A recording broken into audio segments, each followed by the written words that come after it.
نحمدہ و نصلی علی رسولہ الکریم، اما بعد فاعوذ باللہ من الشیطان الرجیم، بسم اللہ الرحمن الرحیم۔ تو لاسٹ کلاس میں پڑھا تھا مسلمانوں کو اذیت کس طرح دی، لیکن کیا ہم سوچ سکتے ہیں کہ نبی کو بھی اذیتیں دی گئیں؟ چلو مسلمانوں کو تو دی گئیں، بہت اذیتیں دی گئیں، لیکن نبی کو بھی دی گئیں، نبی کو بھی نہیں چھوڑا۔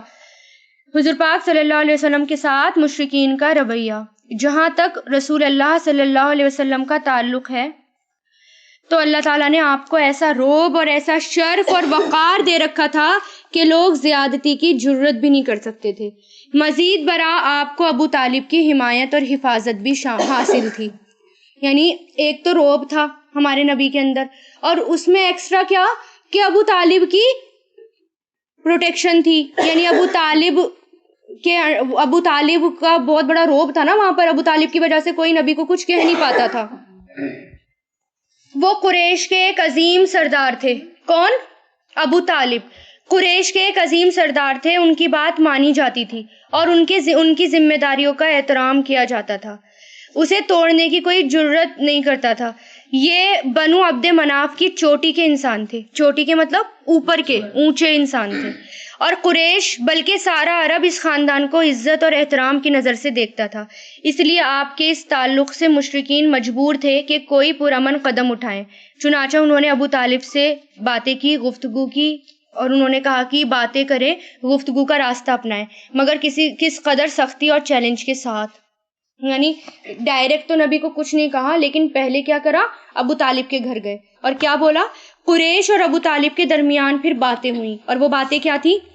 قریش کے اشراف یعنی بڑے بڑے لوگ ابو طالب کے پاس آئے اور ان سے کہا، آپ کا بھتیجا ہمارے خداؤں کو برا بھلا کہتا ہے، ہمارے دین پر عیب لگاتا ہے، ہمیں بے وقوف کہتا ہے اور ہمارے باپ دادا کو گمراہ کہتا ہے، لہٰذا یا تو آپ اسے روکیں یا ہمارے اور اس کے بیچ سے ہٹ جائیں، کیونکہ آپ بھی تو ہماری ہی طرح اس سے الگ دین پر ہیں، ہم اس سے نمٹ لیں گے، یعنی یا تو روک دو یا ہمارے بیچ میں سے ہٹ جاؤ۔ جواب میں ابو طالب نے نرمی سے بات کی اور انہیں خوش اسلوبی سے واپس کر دیا، چنانچہ وہ واپس چلے گئے اور حضور پاک صلی اللہ علیہ وسلم اللہ کے دین پر خلم خلا کاربند رہ کر اس کی تبلیغ کرتے رہے۔ کیا پتہ چلتا ہے اس واقعے سے؟ دھمکیوں کی پرواہ نہیں کرنی چاہیے۔ اس راستے میں چل کر ہمیں بہت لوگ دھمکیاں دیں گے، بہت لوگ ہمیں چیلنج کریں گے، بہت لوگ کہیں گے، برگلانے کی کوشش کریں گے، ارے اس میں کچھ بھی نہیں رکھا، تم کیا ہے یہ، اس کو چھوڑو، اپنی دنیا بناؤ، یہ کرو وہ کرو، بہت لوگ برگلانے کی کوشش کریں گے، لیکن دین کا کام ہمیں کرتے رہنا ہے، اس کو نہیں چھوڑنا۔ ہمارے نبی کو دھمکیاں بھی دی گئیں، روکنے کی کوشش کی گئی، لیکن کبھی بھی نبی نے دین کا کام نہیں روکا۔ ابو طالب کو قریش کی دھمکی اور چیلنج، مگر جب قریش نے دیکھا کہ حضور پاک صلی اللہ علیہ وسلم اپنے کام اور اپنی تبلیغ میں لگے ہوئے ہیں اور وہ مزید صبر نہ کر سکے، یعنی اور صبر نہیں ہوا، اچھا ہم ابھی تو دھمکی دے کر آئے پھر کوئی فائدہ ہی نہیں ہوا، یعنی صبر نہیں کر سکے، انہوں نے آپس میں باتیں کی اور شکوے شکایت کی۔ پھر ابو طالب کے پاس جا کر عرض کیا، ابو طالب آپ ہم میں عمر رسیدہ ہیں، یعنی آپ ہم میں بڑے ہیں اور شرف اور منزلت رکھتے ہیں، ہم نے آپ سے عرض کیا تھا کہ ہم اپنے بھتیجے کو منع کریں، مگر آپ نے منع نہیں کیا، بخدا ہم یہ برداشت نہیں کر سکتے کہ ہمارے باپ دادا کو برا بھلا کہا جائے، ہمیں بے وقوف قرار دیا جائے اور ہمارے معبودوں پر عیب لگایا جائے، لہٰذا آپ یا تو اسے منع کریں یا پھر ہم آپ کے اور آپ کے مقابلے کے لیے نکل آئیں گے، اور اس وقت تک نہیں ٹلیں گے جب تک کہ ایک فریق کا خاتمہ نہ ہو جائے، یعنی اور زبردست دھمکی دی۔ کیا کہا کہ یہاں سے ہٹ جائیے ورنہ اب لڑائی ہو جائے گی، اور اگر لڑائی ہوئی تو اس وقت تک نہیں رکے گی جب تک کوئی کسی ایک کا خاتمہ نہ ہو جائے، یا تو آپ کا یا ہمارا۔ یعنی بار بار پہلے بھی باتیں کرنے گئے اور پھر دوبارہ باتیں کرنے گئے۔ یہ کہہ کر وہ لوگ واپس چلے گئے۔ ابو طالب کو یہ دھمکی اور چیلنج بڑا بھاری محسوس ہوا، یعنی اب یہ بہت بڑا چیلنج تھا ان کے لیے، یعنی اب وہ تھوڑا گھبرا گئے۔ انہوں نے آپ صلی اللہ علیہ وسلم کو بلا کر ان کی ساری باتیں سنائیں اور کہا، اب مجھ پر اور اپنے آپ پر رحم کرو اور میری طاقت سے زیادہ مجھ پر بوجھ نہ ڈالو۔ تب رسول پاک صلی اللہ علیہ وسلم نے ان کی یہ کمزوری دیکھی تو فرمایا، یا اما واللہ لو ودعوا الشمس فی یمینی والقمر فی یساری،